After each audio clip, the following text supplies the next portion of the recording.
आज हम लोग प्रैक्टिस सेट 3.4 का क्वेश्चन नंबर 1 देखने वाले हैं।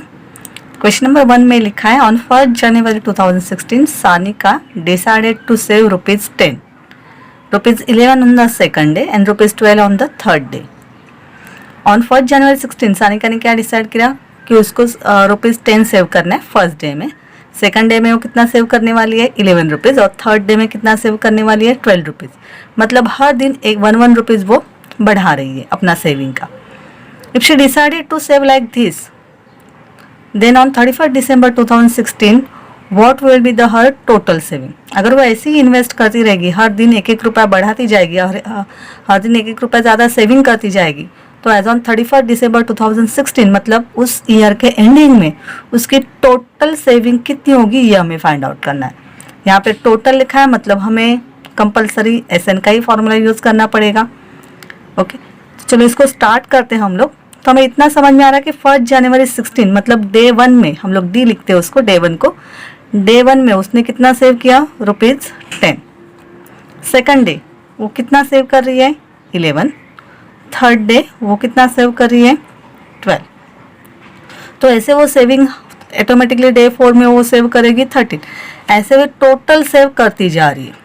ऐसा वो कितने दिन सेव करने वाली है तो पूरा साल। एज ऑन 31 दिसंबर 2016 उसकी सेविंग खत्म होने वाली है। सॉरी, एज ऑन 31 दिसंबर 2016 उसका सेविंग का लास्ट डे। तो 1 जनवरी 16 से लेके 31 दिसंबर 16 तक कितने दिन होते वो हमें यहाँ पे समझना पड़ेगा। तो नॉर्मली 1 जनवरी 16 टू लेके 31 दिसंबर 16 ये एक पूरा साल हो गया, पूरा 1 ईयर हो गया। तो नॉर्मली 1 ईयर में डेज कितने होते हैं हमारे 365। लेकिन उसके पहले एक बार ये 2016 ही हमारा ईयर है, तो उसको ये लीप ईयर है या नहीं ये फाइंड आउट करके देख लो। हम लोग कोई भी ईयर लीप ईयर है ये कैसे फाइंड आउट करते हैं, तो उस ईयर को हम लोग 4 से डिवाइड करके देखते हैं। तो देख लो वर्किंग नोट में हम लोग 2016 को 4 से डिवाइड करके देखते हैं।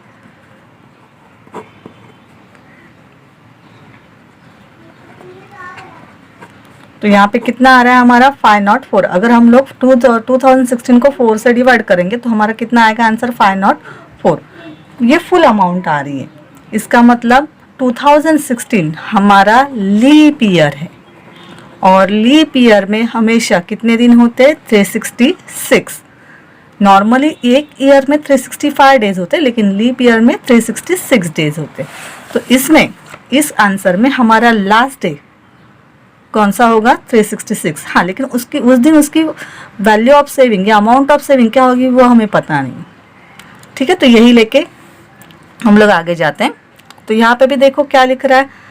यहाँ पे डे 1 का 10 रुपीज़ है, डे 2 का 11, डे 3 का 12, डे 4 का 13। हर बार हमारी सेविंग कितने से बढ़ रही है हमारी 1 रुपीज़ से। तो हम लोग लिख सकते हैं therefore they form and AP। एक AP यहाँ पे फॉर्म हो रहा है जहाँ पे हमारी फर्स्ट टर्म कितनी है 10। कॉमन डिफरेंस कितना है हमारा 1, क्योंकि हर बार 1 रुपीज़ से इन्वेस्टमेंट बढ़ रही है। और हमारी ऐसे हमें कितने दिन की टोटल देखनी है 366। तो N कितना होगा हमारा 366। तो यहाँ पे टोटल सेविंग हम लोग फाइंड आउट करते हैं। इसके लिए हम लोग हमारा SN का फॉर्मूला लगाएंगे। SN का हमारा फॉर्मूला क्या होता है N/2 इन ब्रैकेट 2A फिर से in bracket N-1 multiply by D। Okay, तो S कितने दिन की सेविंग, N कितना है हमारा 366, तो वो लिख लिया हम लोगों ने। जहाँ जहाँ पे N है वहाँ पे हम लोग 366 लिखेंगे। A हमारा 10 in bracket 366 - 1 multiply bye D है हमारा 1 bracket close.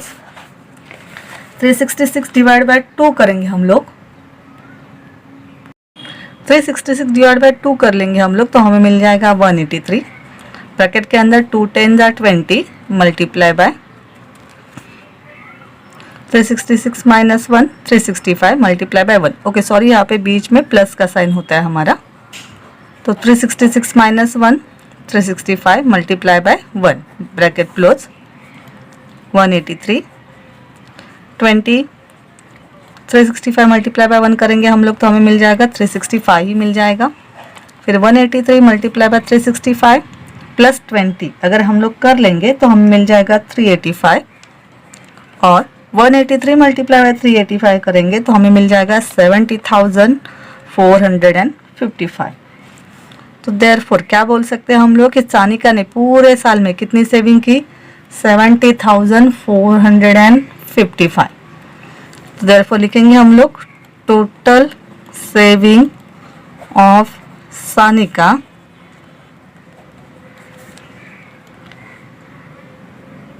in the year 2016 is rupees 70,455। इसी में हम लोग आगे बढ़ते हैं क्वेश्चन नंबर 2 की तरफ। क्वेश्चन नंबर 2 में लिखा a man borrows rupees 8,000 and agree to repay with a total interest of rupees 1360 in 12 installment, each installment being less than the preceding one by rupees 40। Find the amount of first and last installment. इस सब में हमें या इस question में हमें SN नहीं find out करना है, टोटल अमाउंट फाइंड आउट नहीं करने, हमें फाइंड आउट करनी है फर्स्ट इंस्टॉलमेंट की अमाउंट एंड लास्ट इंस्टॉलमेंट की अमाउंट।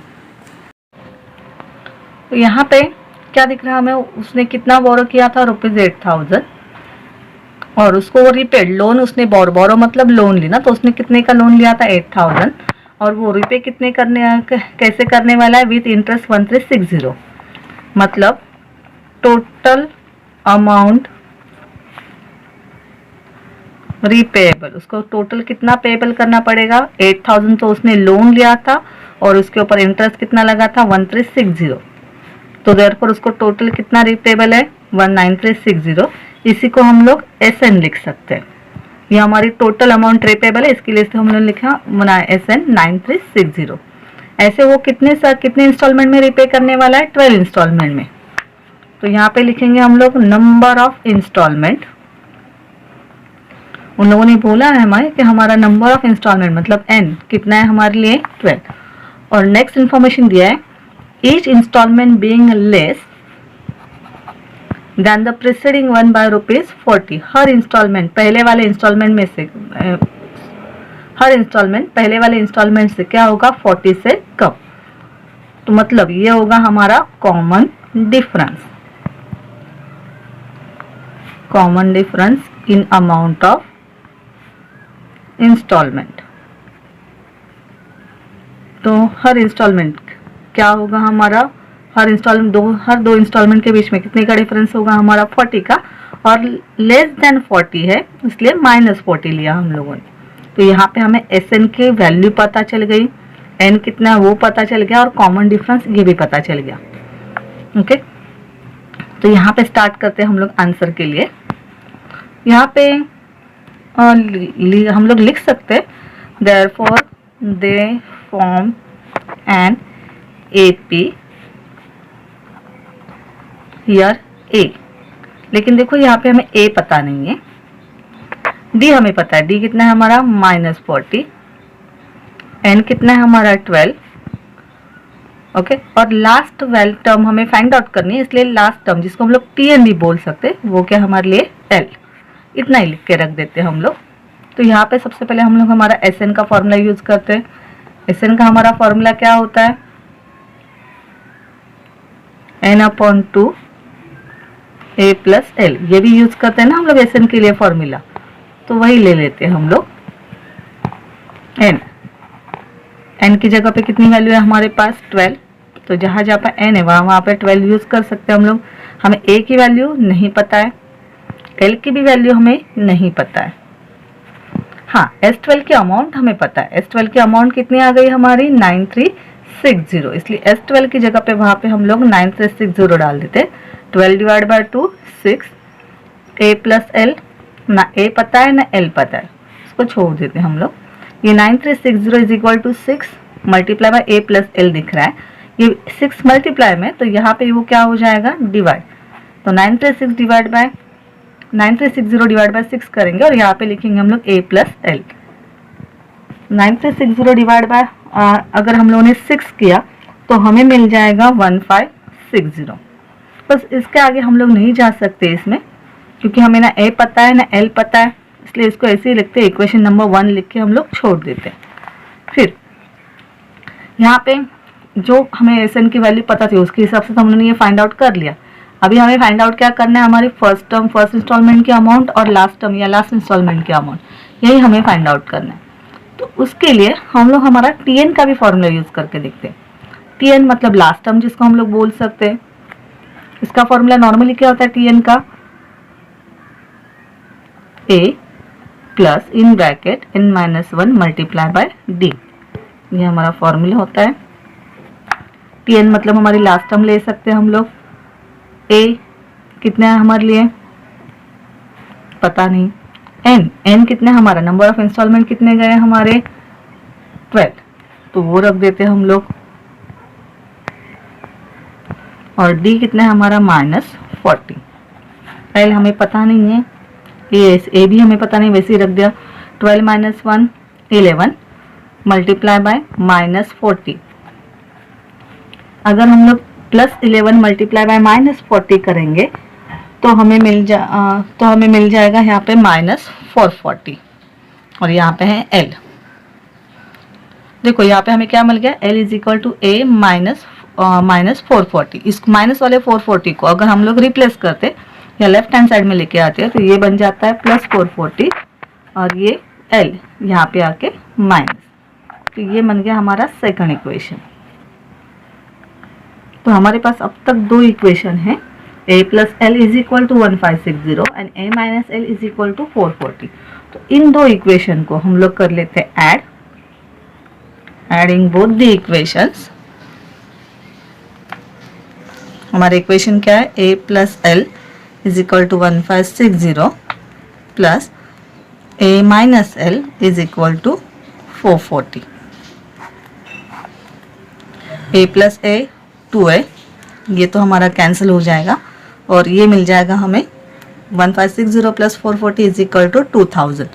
तो therefore a is equal to कितना होगा हमारा 2000 divide by 2 is equal to 1000। तो a की तो वैल्यू मिल गई हमें, इसी वैल्यू को हम लोग किसी भी एक इक्वेशन में डाल के आंसर फाइंड आउट कर सकते हैं। तो चलो हम लोग a इज इक्वल टू 1000 को हमारे फर्स्ट वाले इक्वेशन में पुट आउट करते हैं। यहाँ पे लिखेंगे हम लोग put a is equal to 1000 in first equation. हमारा फर्स्ट इक्वेशन था a plus L is equal to 1560। a की वैल्यू थी हमारी 1000, l हमें पता नहीं है 1560, l को वहीं पे रखते हैं हम लोग और ये प्लस वाला 1000 यहाँ पे जाके हो जाएगा माइनस, l की वैल्यू आ गई हमारी 560। सो देयरफॉर a मतलब फर्स्ट इंस्टॉलमेंट जिसकी वैल्यू कितनी है 1000 एंड l मतलब लास्ट इंस्टॉलमेंट जिसकी वैल्यू कितनी है 560। तो यहाँ पे क्वेश्चन नंबर 2 हमारा कंप्लीट हो गया। क्वेश्चन नंबर 5 की तरफ आते हैं हम लोग। क्वेश्चन नंबर 5 में लिखा है Kargil's temperature was recorded in a week from Monday to Saturday. Kargil का टेम्परेचर इन्होंने रिकॉर्ड किया है कहाँ से लेके कहाँ तक, मंडे से लेके सैटरडे तक। All readings were in AP, यहाँ पे उन्होंने बोल दिया कि ये जो रीडिंग है वो किस में है हमारी एपी में। तो यहाँ पे हमें लिखने की जरूरत नहीं है कि यहाँ पे एपी फॉर्म हो रहा है। The sum of temperature of Monday and Saturday was 5 degree Celsius more than the sum of temperature of Tuesday and Saturday. एक कुछ कंडीशन दिए उन लोगों ने हमें, वो बाद में देखते हैं हम लोग। If temperature of Wednesday was -30 degree Celsius then find the temperature of other 5 days. उन्होंने हमें बोला है कि वेडनेसडे का टेम्परेचर कितना है -30 डिग्री सेल्सियस, हमें फाइंड आउट करने हैं जो बैलेंस अदर 5 डेज है उनका टेम्परेचर। आंसर में हम लोग सबसे पहले हमारे डेज लिख लेते हैं। हमारा फर्स्ट डे क्या है मंडे, उसके बाद Tuesday, Wednesday, Thursday, Friday and Saturday. यहाँ पे उन लोगों ने हमें सिर्फ वेडनेसडे का टेम्परेचर दिया था। वेडनेसडे का टेम्परेचर कितना है हमारा -30 डिग्री सेल्सियस, वो लिख लेते हैं हम लोग।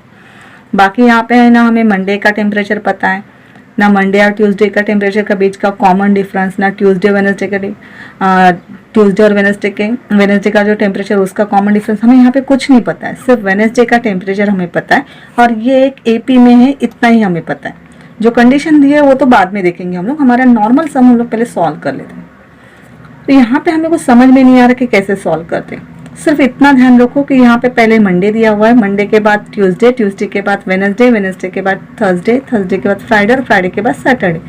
तो ये सब कंजिक्यूटिव डेज आ गए, मतलब ये सम हो गया हमारा कंजिक्यूटिव टर्म्स का।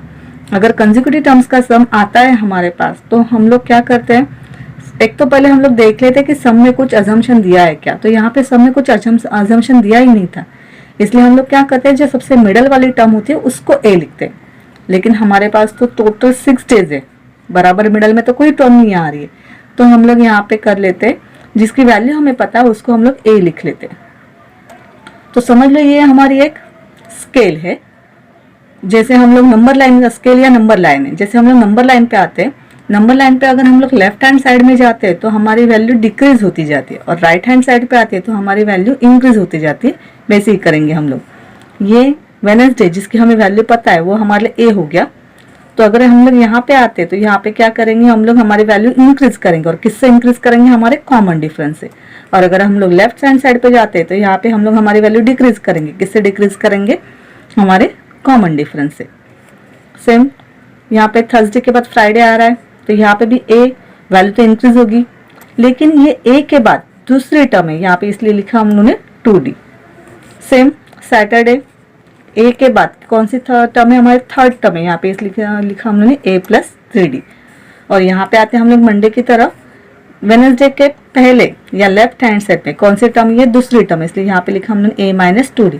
बस यहाँ पे इतना याद रखो, जो सबसे मिडल वाली टर्म होती है उसको नॉर्मली ए लिखा जाता है, लेकिन इस सम में ए हमारे पास मिडल टर्म नहीं थी, इसलिए हम लोगों ने जिसकी वैल्यू पता है उसको ए लिखा। फिर हम लोग हमारे कंडीशन की तरफ आते हैं। कंडीशन में देखो क्या लिखा था,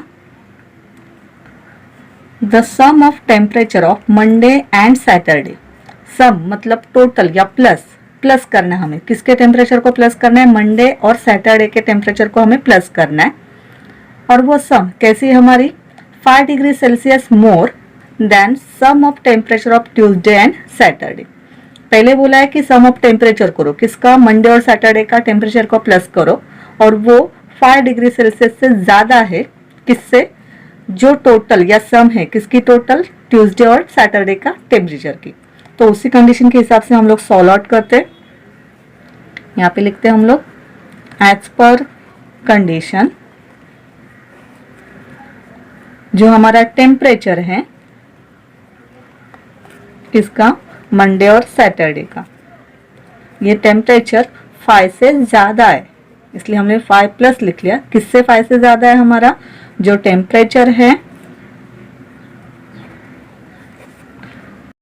temperature of Tuesday and Saturday. तो उस कंडीशन के हिसाब से पहले मंडे का टेम्परेचर ले लेते हैं हम लोग। मंडे का टेम्परेचर क्या है हमारा, ए माइनस 2D, उसको उसको प्लस कर लेते हैं हम लोग सैटरडे के टेम्परेचर के साथ। सैटरडे का टेम्परेचर कितना हमारा, ए प्लस 3D, यहाँ पे 5। यहाँ पे टेम्परेचर किसका लेना है हमें, ट्यूसडे का, तो ट्यूसडे का टेम्परेचर कितना है हमारा, ए माइनस डी, और उसमें प्लस करना है हमें सैटरडे का टेम्परेचर जो कितना है हमारा, ए प्लस 3D। ओके, ध्यान से देखोगे तो यहाँ पे समझ में आएगा ए प्लस 3D दोनों जगह पे, तो वो तो कैंसिल आउट हो जाएगा। हमारे पास क्या बचेगा, a माइनस 2D, और यहाँ पे 5 प्लस a माइनस डी, ए भी कैंसिल हो जाएगा हमारा। अभी हमारे पास बचा माइनस 2D और यहाँ पे माइनस डी, और 5 माइनस डी, और यहाँ पे बचा माइनस 2D। ओके, तो यहाँ पे ये माइनस डी यहाँ पे आके हो जाएगा हमारा plus d, minus 2D plus d बच जाएगा हमारे पास minus 1D is equal to 5। तो देयरफॉर डी की वैल्यू हो गई हमारी 5, और ये माइनस का साइन यहाँ पे शिफ्ट हमारे न्यूमेरिकल में शिफ्ट हो गया, तो डी की वैल्यू कितनी आ गई हमारी, -5। ये टेम्परेचर ऑफ वेडनेसडे, कितना हमारा टेम्परेचर ऑफ वेडनेसडे, जिसको हम लोगों ने ए भी लिखा है, कितना है वो हमारा, -30 डिग्री। तो यहाँ पे हमें ए भी पता है और डी भी पता है, तो हमें क्या फाइंड आउट करना था, temperature of balance other days. तो सबसे पहले लेते हैं हम लोग मंडे। हम लोगों ने मंडे का टेम्परेचर लिख के रखा था a माइनस 2D। यहाँ पे a की वैल्यू कितनी है हमारी, -30 डिग्री 2 रखा हम लोगों ने, और d की वैल्यू कितनी आई थी हमारी, -5। ओके, तो यहाँ पे -30 डिग्री ऐसे ही लिख लेते हैं हम लोग। -2 मल्टीप्लाई बाय -5 करेंगे तो आ जाएगा +10। -30 डिग्री प्लस 10 डिग्री, तो माइनस प्लस माइनस हो जाता है, रहेगा 20 डिग्री। और साइन किसका लगेगा हमारा, हमारे बड़े फिगर का। तो मंडे का टेम्परेचर आ गया -20 डिग्री। फिर उसके बाद निकालते हैं हम लोग ट्यूसडे का टेम्परेचर। ट्यूसडे का टेम्परेचर को हमने लिख के रखा है A माइनस डी। ए की वैल्यू -30 डिग्री, डी की वैल्यू 5 डिग्री। तो -30 डिग्री -5 डिग्री, सॉरी यहाँ पे बीच में माइनस का साइन था, तो ए की वैल्यू -30 डिग्री माइनस डी की वैल्यू हमारी -5 डिग्री। -30 डिग्री ऐसे ही लिखा हम लोगों ने, माइनस माइनस हो गया प्लस। यहाँ पे भी एक बार फिर से -30 degree plus 5 degree is equal to minus plus हो जाएगा -25 डिग्री। और साइन कौन सी लगेगी, हमारी बड़े वाली फिगर की। उसके बाद टेम्परेचर ऑफ वेडनेसडे। वेडनेसडे का टेम्परेचर तो हमें पता है, जिसकी वैल्यू क्या थी ए, और ए की वैल्यू क्या थी हमारे 30 डिग्री, सिर्फ हमने लिख के रखा है उसको। फिर उसके बाद आया थर्सडे। थर्सडे का टेम्परेचर हमने लिख के रखा है ए प्लस डी। ए की वैल्यू -30 डिग्री प्लस डी की value -5 degree. -30 degree plus minus minus, -30 degree -5 degree is equal to -35 degree. फिर थर्सडे के बाद आता है फ्राइडे। फ्राइडे का टेम्परेचर हमने लिख के रखा है ए प्लस 2D। ए हमारा -30 degree plus 2 multiply by D हमारा -5 डिग्री। -30 हम लोगों ने ऐसे ही लिख के रखा, plus 2 multiply by -5 is equal to -10 degree. तो -30 degree -10 degree is equal to -40 degree. और लास्ट में आता है हमारा सैटरडे, जिसका हम लोगों ने टेम्परेचर लिख के रखा है ए प्लस 3D। ए की वैल्यू है हमारी -30 डिग्री प्लस 3 और डी की वैल्यू हमारी -5 डिग्री। -30 डिग्री ऐसे लिखा, plus 3 multiply by -5 is equal to -15 degree. -30 -15 is equal to -45 degree. तो देयरफॉर हमें हमारे 5 दिन की या 5 डेज की वैल्यू पता चल गई। तो यहाँ पे लिख लेते हैं हम लोग, therefore the temperature of weekdays are. तो मंडे का टेम्परेचर कितना निकाला हम लोगों ने, -20 डिग्री। ट्यूसडे का निकाला हम लोगों ने -25 डिग्री। वेडनेसडे का तो दिया हुआ था -30 डिग्री। थर्सडे का आ गया -35 डिग्री। फ्राइडे का आ गया -40 डिग्री। और सैटरडे का आ गया -45 डिग्री। ऐसे हमारा आंसर कंप्लीट हो गया।